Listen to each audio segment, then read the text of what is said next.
কেমন আছো সবাই? আজকে তো ছবি দেখে বুঝতেই পেরে গেছো যে কার কথা বলবো। কেউ কেউ হয়তো মনে মনে ভাবছো যে নচিকেতা নিয়েও বলার আছে। হ্যাঁ, আমার অনেক কথা বলার আছে নচিকেতা নিয়ে।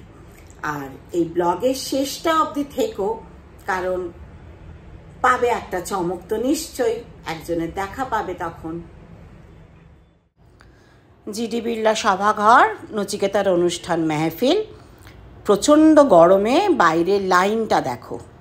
এরকম করে কলকাতাবাসী এখনও লাইন দেয় গান শোনার জন্য। আর অবাক হয়ে দেখলাম একজন ভদ্রমহিলা নচিকেতার দেখা পেয়ে তার পায়ে পুরো লুটিয়ে পড়ে গেল। এখনও এত মুগ্ধতা নচিকেতার প্রতি। 1993 সাল, তখন আমরা লেক টাউনে থাকি। শ্রীভূমির পুজো তখন একান্তই একটা পাড়ার পুজোই, এখনকার মতো নয়। শ্রীভূমির পুজো প্যান্ডেলেও যার গান বাজছে, লেক টাউন অধিবাসীতেও সেই গান বাজছে, আমাদের পাড়ার পুজোতেও সেই গান বাজছে। একটি ছেলের গান বেজেই চলেছে। পাড়ার ছেলেগুলোকে ডেকে বললাম, হ্যাঁ রে, সারাদিন একই গান বাজাচ্ছিস কেন? সে খুব গম্ভীর স্বরে বলল, যেন ওপরের নির্দেশ আছে। আচ্ছা, আমাদের কিন্তু কান ঝালাপালা। তারপরে পুজোর পরে তখন পাড়ায় পাড়ায় ফাংশন হতো, এখনো হয়। শ্রীভূমির ফাংশনেও যাকে দেখলাম, লেক টাউন অধিবাসীতেও তাকে দেখলাম, আমাদের পাড়ার ফাংশনেও তাকেই দেখলাম। খুব রোগা, এক মাথা চুল, এক মুখ দাড়ি একটা ছেলে। গান কিন্তু বেশ ভালোই গায়। শুনলাম নাম হচ্ছে নচিকেতা চক্রবর্তী, আমাদের ওই লোকালয়তেই থাকে। এবং আপনারা হয়তো সবাই জানেন যে নচিকেতার উত্থানের পেছনে একজন বড় মানুষের হাত আছে। আমি আর তার কথা বললাম না, তারই নির্দেশে এই ছেলেটিকে পপুলার করা হচ্ছে। তো শুনলাম মা আর ছেলে থাকে, খুবই গরিব, জয়পুরের দিকে থাকে। আস্তে আস্তে শুনতে শুরু করলাম। নচিকেতারও একটার পর একটা ক্যাসেট বেরোতে আরম্ভ করলো, নচিকেতা পপুলার হতে শুরু করলো।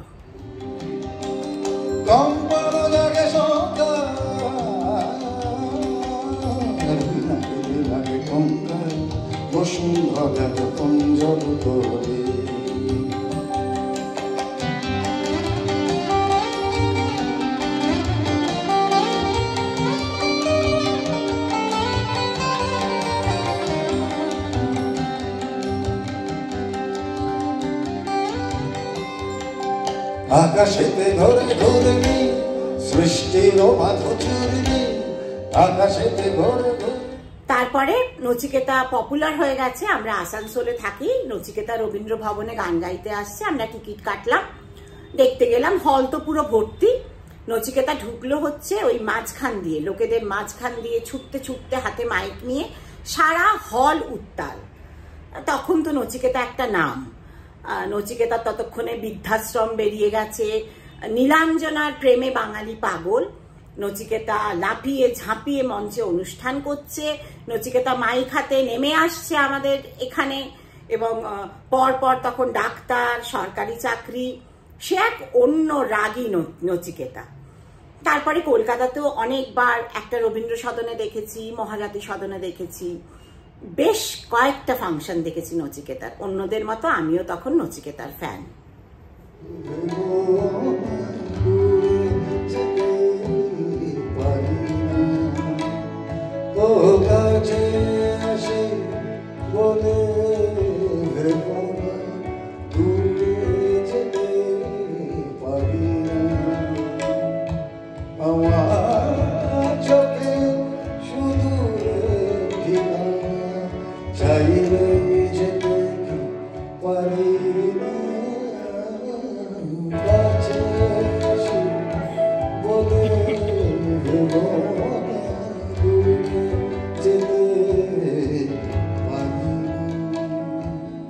মেহফিল দেখতে গিয়ে কি দেখলাম?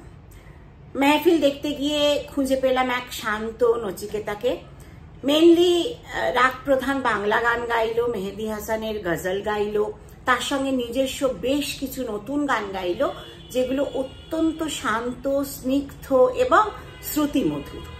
কিন্তু যেটা অবাক হলাম, 61-60 বছর তো বয়স হয়েছে, কিন্তু অসম্ভব সুন্দর কণ্ঠ, অসম্ভব রেওয়াজের ছোঁয়া তার মধ্যে। এবং সবচেয়ে বড় কথা, আমি যেহেতু একটু গান গাই, আমি একটু স্কেল সম্বন্ধে জানি। এরকম অনায়াস বিচরণ একটা স্কেল থেকে আর একটা স্কেলে জাস্ট উইদিন ফিউ মিনিটস, এটা কিন্তু একটা আশ্চর্যজনক ব্যাপার। মানে সত্যি কিছু বলার নেই এই নচিকেতাকে এখনো।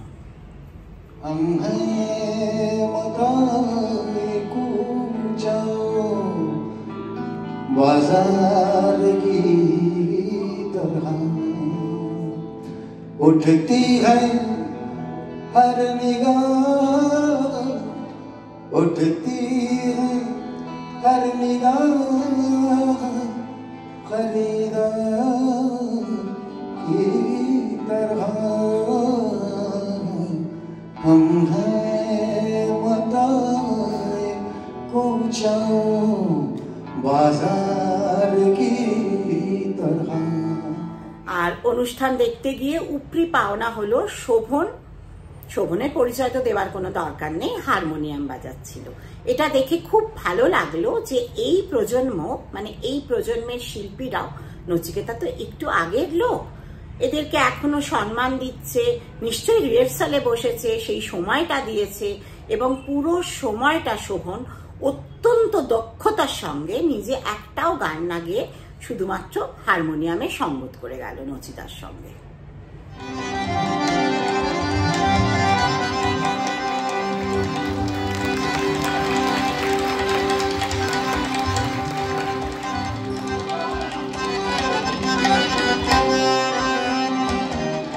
দেখা পেলাম হল ভর্তি সেলিব্রিটি। জয় সরকার এসছে, শুভমিতা এসছে, সোহিনী এসছে, আরো আরো আরো আরো অনেকে। সবার সঙ্গে ইন্টারাকশন করছে, তারা গানের অনুরোধ করছে, সেই গান গাইছে, প্রেক্ষাগৃহ পূর্ণ, মাঝে মাঝেই আলো জ্বালিয়ে দিচ্ছে। তো এই ফাঁকে আমি পেয়ে গেলাম কার ইন্টারভিউ, এবার তোমরা দেখো। সেটা বললাম না, চমক আছে একটা। এখানে এসে তো সোহিনীকে দেখতে পেয়ে গেলাম।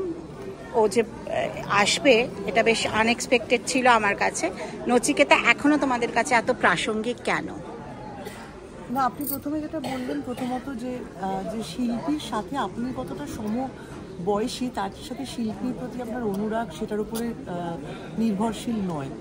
শিল্পী তাই জন্যই যে কারণ তার কাজ অমর, মানে এমনও হতে পারে আজ থেকে 5 জেনারেশন পরেও নচিকেতা চক্রবর্তীর গান নিয়ে আলোচনা চলছে। সেটাই, মানে যেভাবে আমরা সলিল চৌধুরী শুনি, যেভাবে আর.ডি. বর্মন শুনি, যেভাবে জটিলেশ্বর মুখোপাধ্যায় শুনি, তো দেবব্রত বিশ্বাস শুনি, তো নচিকেতা শুনি, সুমন শুনি, অঞ্জন দত্ত শুনি। মানে আমাদের ছোটবেলা থেকেই আর কি আমাদের সাথে আর কি জড়িয়ে গেছে আর কি। অনেক স্মৃতি আছে নচিকেতা চক্রবর্তীর গানের সাথে। তো সেই স্মৃতি খানিকটা রোমন্থন, খানিকটা অচেনা যে নচিকেতা, যাকে যে ধরনের গান আজকে নচিকেতা গাইছেন সেই ধরনের গান শুনে আমরা অভ্যস্ত নই। তো খানিকটা অচেনা, আমার কাছে অচেনা নচিকেও। আর তার সাথে আমার হাজবেন্ড বাজাচ্ছে, হারমোনিয়াম বাজাচ্ছে, তো মিলেই আর কি অনেক পাওনা। শেষ করি এবার। শেষ করার আগে না একটা ঘটনা বলি। আমরা তখন মনোহরপুকুরে থাকি, উত্তম মঞ্চে। তখন তো গিয়েই টিকিট কাটতে হতো। একটা নচিকেতার অনুষ্ঠানের পোস্টার পড়েছে, পার্থ টিকিট কাটতে গেল। তখন এই হলের কাউন্টার থেকে বলা হলো যে নচিকেতা কিন্তু এই অনুষ্ঠানটাতে মোটে 1টা কি 2টো গান গাইবে, মূলত এটা শুভমিতা বলে একজনের অনুষ্ঠান। পার্থ ফোন করে জিজ্ঞেস করলো, এটা কিন্তু নচিকেতার অনুষ্ঠান নয়। আমি বললাম না না, তাহলে টিকিট কেটো না, কে শুভমিতা, চিনি না তো। আসলে শুভমিতাকে এইভাবে হাত ধরে তুলেছে নচিকেতা, তার নিজের নাম দিয়ে অনুষ্ঠানে শুভমিতাকে গান গাওয়ার সুযোগ করে দিত, নিজেও গাইতো 1টা 2টো গান। এই কথা শুভমিতা পরের ইন্টারভিউতে সব সময় স্বীকার করেছে যে আমার উত্থান নচিদার হাত ধরে। কিন্তু আমার এই গল্পটা বলার একটাই উদ্দেশ্য, এই এখনকার এই প্রতিযোগিতামূলক সমাজে যেখানে কেউ কাউকে এক চুলো জমি সারে না, একটুও সাহায্য করে না, সেখানে নচিকেতা কিন্তু আজকে হাত ধরে তুলে এনেছিল শুভমিতাকে। হয়তো এরকম আরো অনেককেই হাত ধরে তুলেছে, যার গল্প আমার জানা নেই। এটার জন্য কিন্তু নচিকেতাকে আমার কুর্নিশ। সেই অশান্ত রাগী নচিকেতা হয়তো এখন অনেক শান্ত হয়ে গেছে, কিন্তু এখনো তার গলায় আমি শুনতে পেলাম, বিধানসভার দেওয়ালে অপুষ্টির ছবি আঁকি, বকলেসহীন জীবন জিন্দাবাদ। তুমি এরকমই থেকো আগুন পাখি, তুমি এরকমই থেকো, সুস্থ থেকো, ভালো থেকো। আর ওই সব শেষে আমার এরকম গল্প শুনতে যদি ভালো লাগে, like, share and subscribe my channel and don't forget to press the bell icon. ভেঙে বৃষ্টি আসুক ভাসুক